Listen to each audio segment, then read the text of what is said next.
नमस्कार, पुन्हा एकदा आपले स्वागत आहे मित्रांनो। 1 तारखेपासून EPS 95 पेन्शन मध्ये मोठा बदल, DA आणि थकबाकी भरणे सुरू होणार। जाणून घ्या सर्व माहिती या व्हिडिओच्या माध्यमातून। तत्पूर्वी तुम्ही चॅनलला सबस्क्राइब केलं नसेल तर चॅनलला सबस्क्राइब करायला विसरू नका।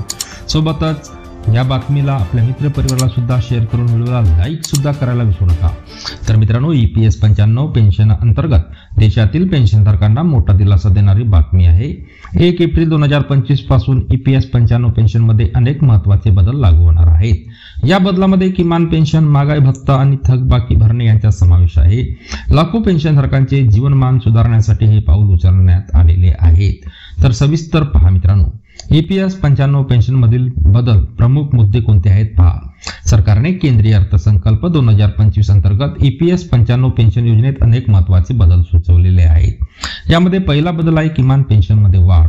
तर मित्रांनो, सध्याची किमान पेन्शन ही आपल्याला माहितीच आहे की 1000 वरून 7,500 पर्यंत वाढवण्याचा प्रस्ताव आहे। कमाल पेन्शन देखील 10,050 पर्यंत पोहोचू शकते। दुसरा मुद्दा आहे महागाई भत्ता। मित्रांनो, त्यात नियमित DA जोडण्याचे नियोजन करण्यात आले आहे। यामुळे पेन्शनधारकांची क्रयशक्ती सुधारेल। तिसरा मुद्दा आहे थकबाकी भरणे। मित्रांनो, जानेवारी 2025 पासून प्रलंबित DA थकबाकी भरणे सुरू होईल।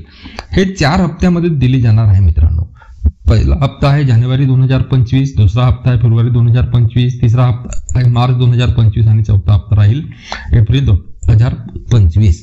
आणि जानेवारी फेब्रुवारी मध्ये नाही मिळाले असतील तर ते आपल्याला डायरेक्ट एप्रिल मध्ये 4 हप्ते मिळणार आहे। टेन्शन घ्यायचं नाही। त्यानंतर मोफत वैद्यकीय सुविधा चौथा मुद्दा आहे। मित्रांनो, सर्व निवृत्ती वेतनधारक आणि त्यांच्या जोडीदारांना मोफत आरोग्य सुविधा सुद्धा पुरवल्या जातील अशी अपेक्षा आहे। पगारात मर्यादित वाढ। मित्रांनो, EPS आणि EPF अंतर्गत वेतन मर्यादा ही 15,000 रुपयावरून 21,000 रुपये करण्याचा सुद्धा सरकारचा प्रस्ताव आहे। EPS 95 पेन्शन योजनेचे फायदे आणि आव्हाने काय आहे पहा मित्रांनो। वृद्धावस्था सुरक्षा, महागाईपासून दिलासा आणि आरोग्य सेवा या सुविधा तुम्हाला मिळणार आहे। EPS 95 पेन्शन योजना अपडेट आताची काय आहे पहा मित्रांनो। पेन्शनधारकांसाठी आपल्या मागण्यासह सरकारकडे दीर्घकाळापासून संपर्क साधला होता EPS पेन्शनधारकांनी, आणि या मागण्याचा गांभीर्याने विचार केला जाईल असे आश्वासन नुकतेच अर्थमंत्री आपली जी आहे निर्मला सीतारामन यांनी केलेले आहे। त्यामुळे लाखो पेन्शनधारकांचे जीवनमान सुधारेल आणि त्यांना सन्मानपूर्वक जीवन जगण्याची संधी सुद्धा उपलब्ध करून देणे हे या सुधारणेचे उद्दिष्ट असल्याचे सरकारने स्पष्ट केले आहे।